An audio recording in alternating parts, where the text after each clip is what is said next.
Trevor, the traction engine, was enjoying his work in the vicarage orchard. Birds were singing and apples were ripening on the trees. It was a lovely day. "Hello, Trevor," said James. "You look as bright and cheerful as my red paint." "Oh, I am," replied Trevor.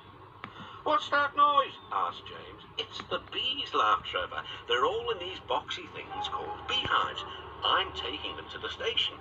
The vicar says his bees make good honey and is giving some of them to his friends." Just then, Boko, the diesel engine, hummed in. "Take care, you two. Don't make the bees angry. They might sting you." James didn't like being told what to do by a diesel, and he buzzed away. "Goodbye, Trevor," called Boko, and set off to see Duck at the next station. Bill and Ben, the tank engine twins, were busy arranging trucks, but they scampered off when they saw Boko. "I remember the first time I met those two," laughed Boko. "They nearly made my eyes pop out. Edward soon put a stop to their games." "Edward is the only one who can keep Bill and Ben in order," chuckled Duck. "I sometimes call them the bees." "A good name," replied Boko. "They're terrors when they start buzzing around."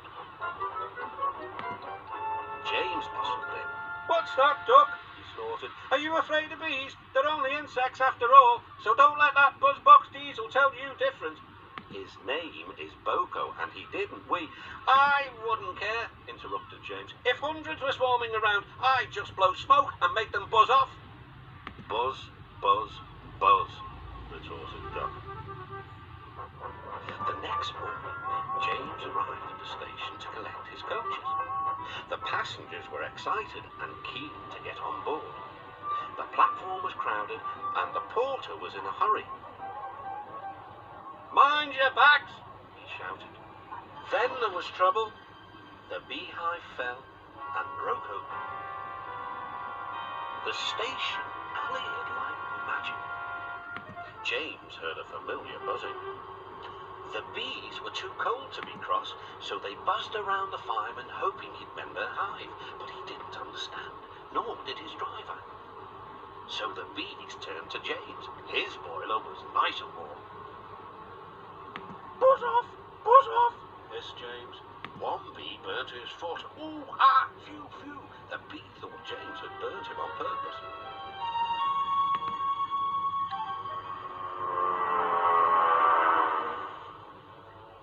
So it stung James right back on the nose. "Eee!" whistled James. He had had enough. So had his fireman and driver. They didn't notice till too late that they had left all their coaches behind. They tried everything to get rid of the bees. First, they spun on the turntable, to no avail. They tried washing them off, but the bees clung harder to James's warm boiler. Then they tried smoking them off by going through a long tunnel. But still the bees wouldn't go away. "It's no good, James," said his driver. "We'll just have to go back to the orchard and fetch another hive."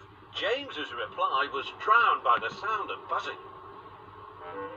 The vicar was waiting anxiously for James. When he arrived, the bees swarmed straight into their new home. "Come on, James," said his driver. "What you need now is a good hose down." Later that evening, James was resting in the shed when the vicar came to see him. "Thank you for saving my bees," he said. "It's a pity it's not Christmas, then we could call you James the Red-Nosed Engine." Everyone laughed, even James, but instead they decided to call James the Bee's Knees, which means they thought he was more useful than ever.